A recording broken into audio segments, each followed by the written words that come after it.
Hello everyone, कैसे हो आप लोग। उम्मीद करते हैं बहुत अच्छा होगे। और आज का वीडियो में हम लोग बात करने वाले हैं स्पेशल ऐसे स्टूडेंट के बारे में बात करने वाले हैं जो इस बार सीए फाउंडेशन दिसंबर 2023 में एग्ज़ाम में फेल हो गए, यानी पास नहीं कर पाए हैं। बेसिकली बहुत सारे स्टूडेंट ऐसे हैं जो पास किए हैं, लगभग इस बार 30% रिजल्ट रहा है, बट 70% रिजल्ट फेल का भी रहा है। तो वहीं पे हम लोग बात करें, अगर 100 में तो 30 बच्चा ही पास किया लगभग, और 70 के आसपास बच्चा फेल किया, यानी फेल का क्वांटिटी भी बहुत ज़्यादा है। लेकिन हाँ, ये भी है कि पास का भी क्वांटिटी और सब अटैम्प्ट के हिसाब से इस बार भी ज़्यादा था।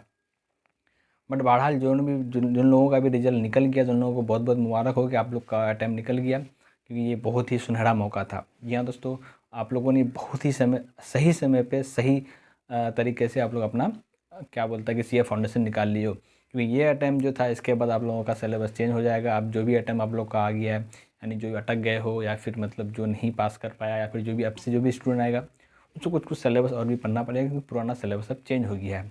तो बेसिकली जो पुराना स्टूडेंट था उसके लिए तो बहुत ही मतलब एक तरह कह सकते हैं कि गोल्डन अटैम्प्ट था, उन्होंने पास कर लिया, ठीक है। तो बाकी जो भी आप लोग पास कर लिए हो तो वो लोग फिर अपना अपना एंटर का क्लास देखो कहाँ आप लोगों को क्लास करना है। बाकी फिलहाल हम लोग बात करने वाले सीए फाउंडेशन स्टूडेंट जो फेल कर गए हैं।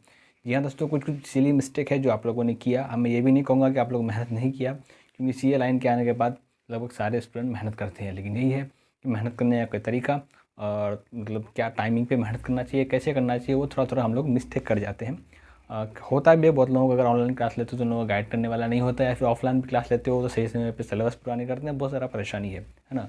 तो हम लोग बात करने वाले हैं आपका गलती, आपको हम जो बताएंगे तो आपको लगेगा कि हाँ, ये सब तो मैंने सही में गलत किया था, ये सब नहीं करना चाहिए था, और ये सब हमने किया, और ये सब जो सब करना चाहिए था वो सब नहीं किया। तो ऐसा मिस्टेक है जो आपको अब जो नेक्स्ट अटैम्प्ट देना है इसमें सबसे बचना है। सबसे पहला अटैम्प्ट कि आप लोग सही समय के अंदर ही आपको सिलेबस पूरा कर लेना है, सिलेबस कवर कर लेना है। क्योंकि बहुत सारों का स्टूडेंट का क्या परेशानी है कि सिलेबस कवर नहीं कर पाते हैं। ऑनलाइन का रहता है, क्लास रहता है, तो क्या करते हैं कि बैकलॉग बहुत ज़्यादा लग जाता है। तो बैकलॉग नहीं लगना है, और डिसिप्लिन वे से आपको रेगुलर क्लास करना है। क्योंकि आप लोग अगर बैकलॉग करना शुरू करोगे ऑनलाइन कि आज नहीं करेंगे, कल नहीं करेंगे, परसों, इस तरह का बैकलॉग बढ़ते जाता है। और लास्ट में क्या होता है कि हम लोग 2x 3x होता नहीं है, बट 2x 1.5x में वीडियो देखना शुरू कर देते हैं और समझ में आता नहीं है। जी हाँ दोस्तों, सबसे पहला चीज़ है कि हम लोग बैकलॉग से बचना है। दूसरा चीज़ कि हम लोग जब रिवीजन मोड में जाते हैं तो रिवीजन हमको हर हाल में करना है।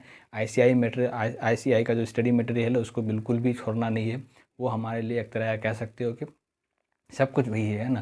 मतलब जो बेसिक चीज़ें हम लोग का वो है, उसको नहीं छोड़ना। बाकी एक्स्ट्रा आप कुछ भी कर सकते हो, हम ये नहीं कहेंगे एक्स्ट्रा कुछ नहीं करो, उससे बाहर नहीं, उससे बाहर करना भी ज़रूरी है। सिर्फ आईसीआई मटेरियल से आप क्या बोलता है कि पास भी नहीं हो पाओगे, पास हो पाओगे लेकिन पॉसिबिलिटी बहुत कम रहता है पास होने का। तो आपको एक्स्ट्रा भी जो भी करना है, लेकिन आईसीआई का जो मटेरियल है उसको भी हर हाल में पढ़ना है, ठीक है। बाकी रिवीजन फेज़ में क्या करते हैं आप लोग कि बहुत सारा स्टूडेंट ये करते हैं कि मतलब वीडियो लेक्चर, जो भी ऑनलाइन क्लास वाले, सबसे ज़्यादा परेशानी इस बात का है, खुद जब रिवीजन मोड पे जाते हैं तो वीडियो फिर दोबारा देखना शुरू कर देते हैं, खुद से सेल्फ प्रैक्टिस नहीं करते हैं। वो लोग क्या करते हैं, एक बार सिलेबस खत्म कर दिया, अब रिवीजन मोड में है, सोचते हैं कि क्या इतना देर हम खुद से पढ़ेंगे, वीडियो को 2x में देख लेते हैं। तो ये वीडियो देखने का बार बार कोशिश मत करना, क्योंकि ये बहुत बड़ा एक तरह का हम कह सकते हैं परेशानी है। क्योंकि ऐसा चीज़ है ना कि खास करके अकाउंट या लॉ, जब तक खुद से प्रैक्टिस नहीं करोगे तो कुछ नहीं होने वाला है। हाँ, वीडियो लेक्चर एक बार देखो, या समझ में नहीं आ रहा तो 2 बार देखो। इससे ज़्यादा रिवीजन मोड के लिए आप वीडियो लेक्चर बिल्कुल ही प्रीफर मत करो। हाँ, जहाँ समझ में नहीं आता है तो वहाँ भी देख सकते हो, लेकिन खुद से सेल्फ प्रैक्टिस करना बहुत ज़रूरी है।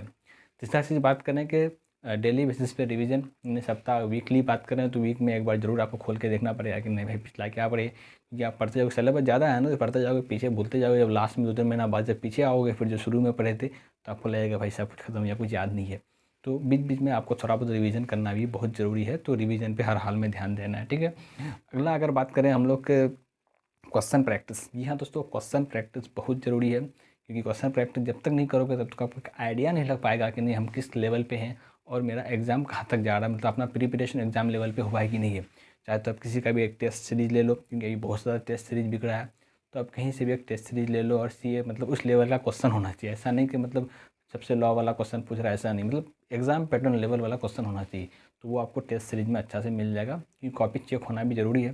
क्योंकि खुद सेल्फ एवोलेट करोगे, मतलब खुद प्रैक्टिस करोगे, खुद ही चेक करोगे, तो पता नहीं चलेगा ना किस लेवल का चेक हो रहा है। तो कोई एक्सपर्ट से चेक होना ज़रूरी है। तो हम तो ये कहेंगे कहीं ना कहीं से आप टेस्ट सीरीज ले लो और खुद से भी टेस्ट देना शुरू करो। PYQ, RTP, MTP ये सब करना बहुत ज़रूरी है, ये सब करना इसलिए ज़रूरी है क्योंकि एक आइडिया मेरे पास है, क्योंकि हम लोग जो ICI का स्टडी मटेरियल पढ़ते हैं और जो एग्ज़ाम जब देते हैं तो दोनों में एक तरह का आसमान ज़मीन का फ़र्क लगता है। आप जब ICI मटेरियल पढ़ोगे तो आपको लगेगा नहीं सब नॉर्मल है, ठीक है सब आता है, लेकिन जब आप एग्ज़ाम पेपर दोगे तो वहाँ बहुत ही आपको चेंजिंग लगेगा। फिर वहाँ आप एग्ज़ाम हॉल में होपलेस सा हो जाओगे, भाई ये क्या हो गया, हमने तो ये पढ़ा ही नहीं था। तो इसके लिए आपको स्टडी मटेरियल के अलावा यानी आपको PYQ या MTP RTP देखना बहुत ज़रूरी है। कम से कम 2-3 अटैम्प्ट का आपको RTP MTP ज़रूर देखना है। बाकी जो इस अटैम्प्ट का आएगा, जब समय आएगा तो मैं बता दूंगा कब आएगा, तो उसको भी आपको हर हाल में देखना है। बाकी अगला बात करें अगर हम लोग क्या बोलता है कि टेस्ट के रूप में, तो टेस्ट आपको हर हाल में देना है ना, इसने बता दिया मैंने कि टेस्ट आपको हर हाल देते रहना है, बीच बीच में रिवीजन भी करना है।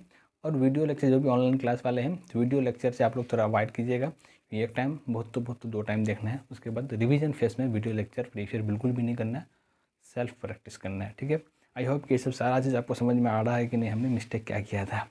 बाकी ये सारा मिस्टेक को भी अब नहीं दोहराना है। जो भी फेल कर गए हो भाई, निराश तो बिल्कुल भी नहीं होना है। लगभग सारे स्टूडेंट फेल होते हैं। इस CA फाउंडेशन मतलब CA लेवल पे आने का मतलब ये है कि मतलब तुमको अटैम्प्ट लगना ही नॉर्मल चीज़ है, कोई बड़ी बात नहीं है, लगभग स्टूडेंट को लगता है। तो इससे ज़्यादा परेशान नहीं होने के बाद कि फेल हो गए मतलब ये वो लोग बोलेगा यार, बोलने दो। लेकिन हाँ, CA स्टूडेंट हो, खुद को CA स्टूडेंट मानते हो तो भाई आज रिजल्ट फेल हुआ, कल उठ के फिर अपने को यही सोचना है कि नहीं, करना तो साला CA ही है, चाहे जो भी हो जाए, है ना।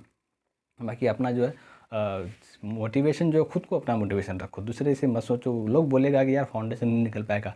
हमने तो आपका बहुत सारा वीडियो में आपको बताया भी कि हमको किस तरह का सुनने को मिला जब मेरा फाउंडेशन का रिजल्ट अटक गया था। तो इसमें लोग यही बोलता है कि भाई तुम तो एक टॉपर थे और फाउंडेशन लेवल पे फेल हो रहे हो, क्या रीज़न है, या फिर मुझे फाउंडेशन नहीं हो रहा, तुम आगे क्या होगा। तो इस तरह का खुद में भी इस तरह का डाउट आएगा कि भाई हम तो फाउंडेशन हमसे निकल नहीं रहा है, बाकी CA वगैरह आगे का इंटरमीडिएट कैसे निकलेगा या फिर फाइनल कैसे निकलेगा। तो ये सब नॉर्मल चीज़ है, टेंशन नहीं लेना है सब पे, जो होया सो गया। अब हम लोग को रीस्टार्ट करना है। जब रीस्टार्ट करना है तो कैसे करना है, हम सारा स्ट्रेटेजी एक तो खुद अपना स्ट्रेटेजी एक बनाओ, क्योंकि आपको लगभग आप आइडिया मिल चुका है कि एग्ज़ाम क्या रहता है, आप पढ़े क्या हो, तो लगभग आइडिया मिल चुका है। तो अपने हिसाब से एक स्ट्रेटेजी बनाओ। बाकी मेरा वीडियो तो लगातार आते ही रहेगा, स्ट्रेटेजी से रिलेटेड या गाइडलाइन से रिलेटेड कैसे कैसे पढ़ना है। बाकी बात करें अगर किसी भी एग्ज़ाम को देने के लिए क्या ज़रूरी है, तो आपको डिसिप्लिन होना ज़रूरी है।